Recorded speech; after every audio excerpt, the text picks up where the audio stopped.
Alright, so another boss ranking here, but this time I got my homeboy Ganondorf with me. Anything you want to say to the audience before we start this off?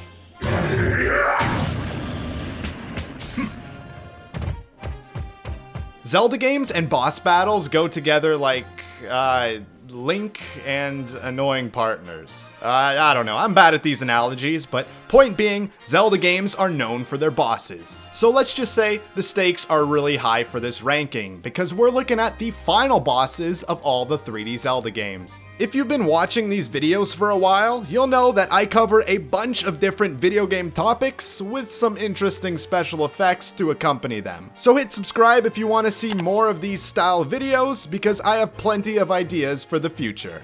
Ugh. That guy packs a punch. Why couldn't he be more like this rendition of Ganondorf? But I'm getting sidetracked now. Let's just start this ranking. So not the biggest ranking in the world because there's only 6 3D Zelda games, but these are some great battles, so there will be a lot to talk about for each section. But oddly enough, the battle that comes in last place is from the most recent 3D Zelda game, Breath of the Wild.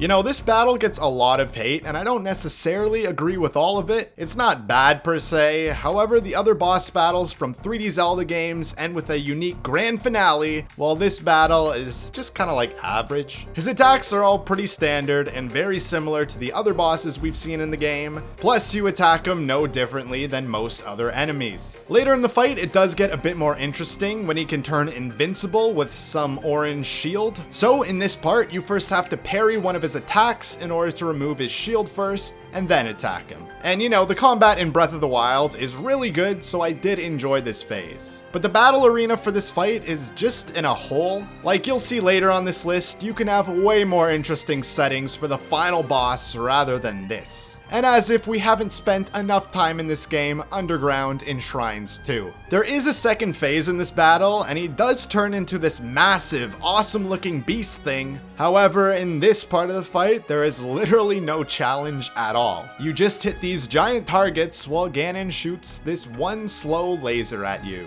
Honestly, I had more difficulty just dealing with this damn horse the whole battle. Like, come on, get back here, horsey. No, don't run into the foot of that thing. We got a battle to do here. I guess this part was just supposed to be a spectacle or something, but I feel like they could have done more with this part, considering how epic it looked. Yeah, really that's how I describe this whole battle. Good fight, but they could have done a lot more. So Breath of the Wild, as of now, is the most current 3D Zelda game. So for this next one, why don't we go back and look at the oldest one on this list. And I don't mean when it was made, I'm talking about the very first Zelda game on the Zelda timeline, which is Skyward Sword. So this time, the boss only looks like Ganon because he's actually called Demise. And character-wise, he's awesome. He gets resurrected right before the battle, and just look at this guy, a true warrior. He comes off as a very honorable fighter, since when you meet Demise, he's fascinated that a human would actually challenge him. He even then creates a portal to a separate area so he can fight you one-on-one, no distractions, just a test of skill. So when you get there, the stage is set. You're super pumped up to fight this being, and Demise feels the same way. The battle itself though, it's good, but you know, is just good. However, it's a one-on-one sword fight the whole time with 2 phases, and it starts with more of a raw style sword fight. You do have to struggle with the motion controls, so that can kinda get annoying. However, I will say that this sword fight is the best one in the game. Since the focus isn't on hitting your target in specific spots, it's more focused on parrying, which you do with the nunchuck to then leave him open for attacks, and then you can attack him any way you want. The next phase is the Battle of the Skyward Strikes. Basically, you have to charge up your sword here using the lightning, then you do this to shoot your Skyward Strike at him while he does the same. So this part's more like the Battle of Projectiles. And that's really it. It's a very short final boss, unfortunately, but you still get to finish the fight with this epic spinny strike. Okay, so time to shake things up a bit now with this next boss here. This is a boss with a rather creepy design from a rather creepy game. Let's look at the trippiest boss on this list, the final battle of Legend of Zelda Majora's Mask. And this enemy is called, well, Majora's Mask. At least that's what he starts off as, because in the first phase of this battle, you simply fight the mask, but it grows these weird tentacles, turning it into this floating squid-looking thing. And this is a really creepy and cool look for the mask. Then he summons his other masked friends that all float around him in some sort of mask party, forcing you to take down these multiple targets. Then after that though, things get even more weird in his next form where he grows these long arms and legs, then freaks out a bit by running around. The challenge here is to catch the guy while he has a dance party by himself, and the guy even does that whole Russian squat dance thing. Seriously, what is this phase? But after he stops dancing, he goes to the last and most deadliest phase, Majora's Wrath. i.e., he turns buff and has whips. His range is super long now, reaching the entire stage, so you have to carefully shoot him with arrows from a distance before moving in for the sword attack. I like this battle overall because you literally have no idea what to expect. This game had one of the most mysterious villains, a literal mask. Like, how do you even fight a mask? And it had one of the best build-ups too, being inside the moon in this odd, surreal, dreamlike area. On top of all of this battle's just weird, and that's even coming from a series that's pretty weird on its own.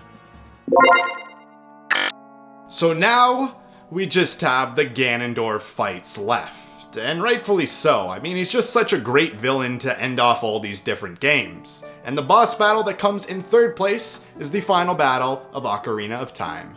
Okay, I know I'll probably say this about a lot of the battles on this list, but what a great build up to this final boss fight. You first have a tennis match with Ganon in what you think is the final battle, but after that you'll save Zelda, he'll then collapse the castle down on you, which starts a chase sequence out of there. Then once the entire castle crumbles and turns to rubble, you investigate the ruins in which Ganon comes back and transforms into this beast-like form. This is such a grand and creepy sight that you'll see when the battle starts. The atmosphere is so awesome here. You're fighting in the castle ruins, lightning is constantly striking, and instead of playing an intense, epic music track, you just hear a more eerie and ominous track, really making it feel like, okay, this is it. This is the Battle of Hyrule. I love it. And when the battle starts, Ganon immediately knocks away your Master Sword, which forces you to then use your other items instead. This subverts the player's expectations right off the bat. Ganon's weak spot is on his tail, but the way you attack his tail is up to the player. You could stun his face by using the light arrows, which then causes him to be vulnerable for a bit, allowing for an attack. Or there was the more risky option to just roll right through his legs and attack it that way. However, you'd have to get close to his two giant swords with this method. This fight was variable, a fun challenge, and a great showcase of what the main villain of this game was capable of. Alright, you know the deal. It's that time in the list when only 2 games remain, and this is like the battle of the art styles, you could say. We got the cartoony Wind Waker versus the edgy and more realistic Twilight Princess. Let's take a look at Wind Waker first.